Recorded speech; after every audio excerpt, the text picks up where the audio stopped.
Hari ni kecoh pasal masuk askar umur 30 boleh pakai cermin mata, tinggi 159 lelaki, ketinggian lelaki. So BMI pun sekarang 28 kot BMI. Ni pendapat aku lah. Nak masuk askar umur berapa sekalipun terserah. Tapi yang penting kau fit, sihat tubuh badan. Mata boleh pakai kecil mata. Aku harap dia ada aspek-aspek rabung dia. Kalau rabung sampai 24 jam kena pakai cermin mata, tu bagi aku tak elok lah.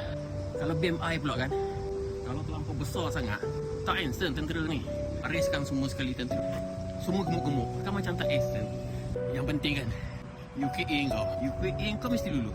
Kau tak nak masuklah umur 30 ke 27 ke, yang penting UKA kau lulus. Kau jangan pula UKA dipendekkan 1.2. Sekarang ni 2.4. Jangan dipendekkan 1.2 UKA. Jam. Habis tentera Malaysia sekarang. Apa-apa pun ni pendapat aku ya. Good luck.